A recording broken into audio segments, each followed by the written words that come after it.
So like I said in my previous video, which just finished uploading, I'm going to be reviewing all of Shattered Empire from issue 1 to 3 and 4. So this is the first and maybe only comic for a little while for the Journey to the Force Awakens crap that they've been throwing down our throats and making us choke on, like Chuck Wendig's shit Aftermath. This is written by Greg Rucka, and it has art by Marco Cicceo. And it's about Lieutenant Shara Bay. She is an A-Wing pilot. Yeah, an A-Wing pilot. And not like, similar to Tycho in the fact that she flies an A-Wing and maybe not even a whole comic total and ends up flying a whole bunch of other crap.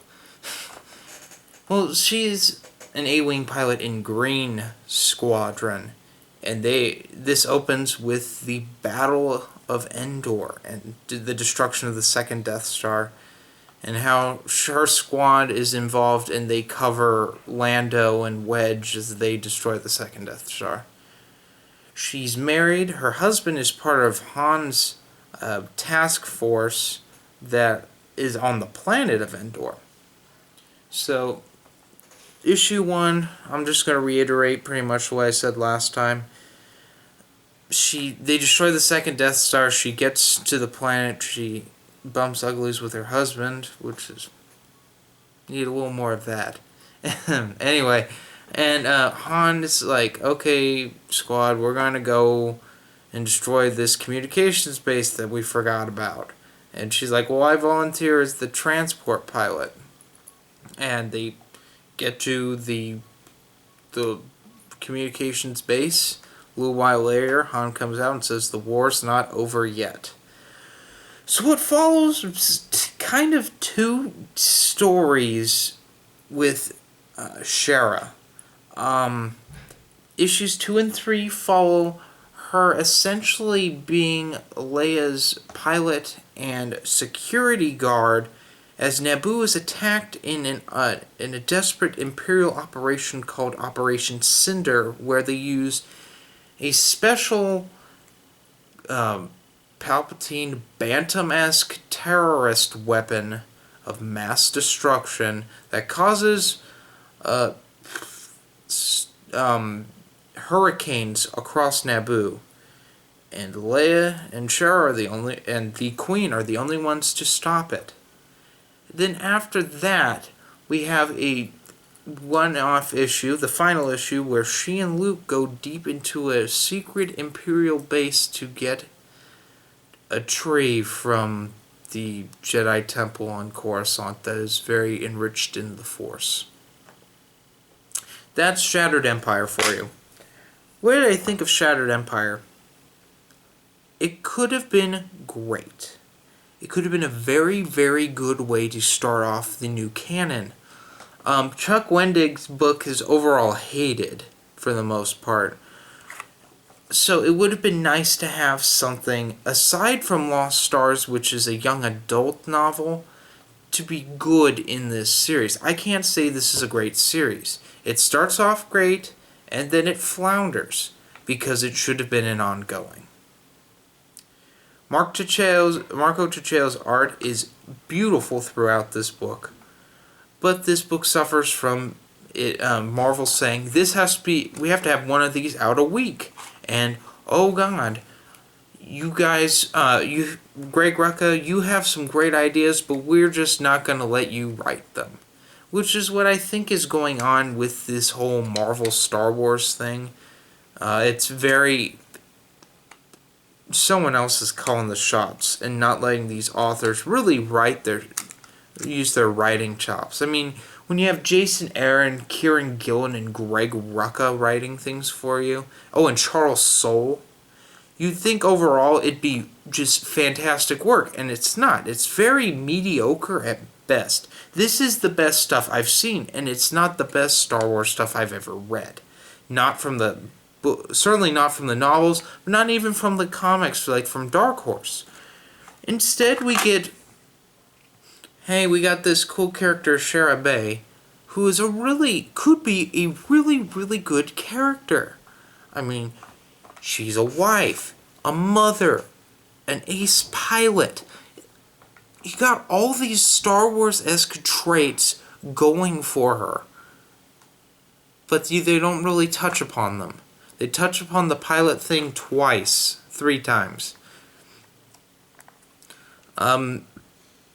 Lots of great concepts in this work, in this book.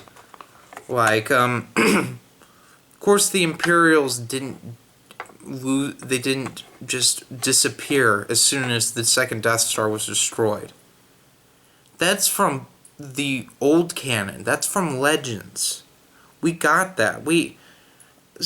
Because the problem with this book is that any fan of the post-Jedi stuff that read the old expanded universe, they're going to compare this to Truce at Bakura. Truce at Bakura, I already reviewed it. Go check it out. Overall, I really enjoyed the book. They try to go Greg Rucka tries to go in a different direction, and he has these great things he's coming up with. These whole devices that would cause hurricanes to destroy a planet. That's a thing that Palpatine would have done. If we look back on the Bantam era stuff, we had super weapon after super weapon after super weapon because Palpatine had contingency plan after contingency plan. And it's just the whole problem with this is that we have 3 different stories with the same character and with not a single really good transition between the 3. We have the opening story in issue 1, which is really good. It's a great setup to, hey, we may have the upper hand, but we shouldn't be as naive to say that we completely won this war. And then you have the story in issues 2 and 3, my least favorite story with Leia and Shara talking with the Naboo and essentially saving Naboo's ass. And then 4, which has, actually, this one's not as bad as 4. 4, which just, they're going after a mystical tree. Not just a tree, it's a couple tree branches that are held by some force field that she and Luke have to stop. Let Shara and her husband have their own story. Unfortunately, that's thrown on the back burner. Like, they bring up the concept of her husband they want to leave the rebellion and raise their son because their war's done. That's a great concept. Unfortunately, that's not talked about for 2 issues. Sorry. Anyway, so after that'd be Matt Wilkins calling, and I really do want to talk to him. Anyway, we get this mashup of stories that would have been great as an ongoing. Instead, they're like, you have these 3 great concepts, now write it in a 4-issue mini. And then bookend it so it has a happy ending. Which the ending is very fine, is a fine ending for this. It's not a bad ending. It's just the story itself is very weak. And this is the last thing that the new canon really needs. This is why people are buying more Legends than they're buying new canon. It's just all lukewarm and weak because editorial does not let their writers write things. Except Chuck Wendig for some stupid reason. So I have to give this 2 out of 5 stars. It gets 1 star for its incredible art. And it gets 1 star for the good concepts that come up in this book. But of course, there's some stupidness in this book that I'll just touch upon now. So for some reason, the Queen of Naboo has locked down the hangar bay from Phantom Menace, and when Leia walks through, she feels the presence of Darth Maul. Why? because in new canon, Darth Maul didn't die there. It's not like his Sith spirit is haunting that whole area, that whole wing of the Theed Palace. They brought him back in Clone Wars, unless his ass half is like haunting the area, like his legs and stuff, because you know he got cut in half at the waist, and his top half they put stupid robot legs on because Dave Filoni's a fucking dumbass. Do we remember this? Because I remember this, and it is really stupid.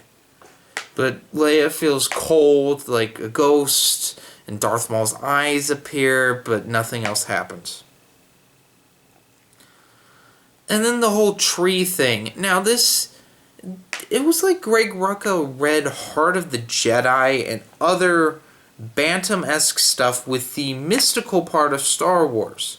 The only problem is Star Wars grew up after Bantam. Now I get that you rebooted Star Wars, Disney, and I get that Greg Rucka had something he wanted to touch upon, which is this tree thing. But nothing happens with the tree. I mean, I'm not even sure where they planted it. Because it kind of looks like the communications base from issue 1 on Endor. But it also resembles Yavin 4.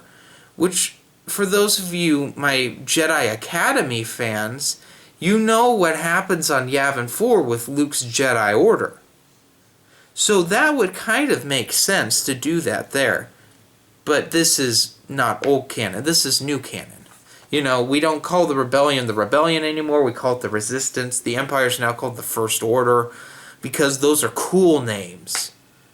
You get what I'm getting at here. I wish that this, for the most part, had been put in the original canon. I really do. And thus, I am very disappointed with this series.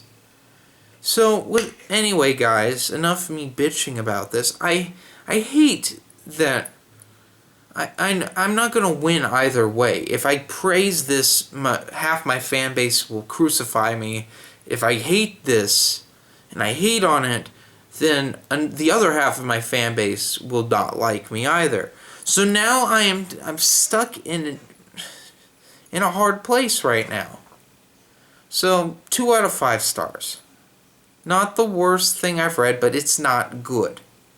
Disney, here's a tip. Instead of doing your Vader Down event that's happening, why don't you let Greg Rucka write what he wants to write and just change things for your canon? That... I don't know. Have a nice day, guys.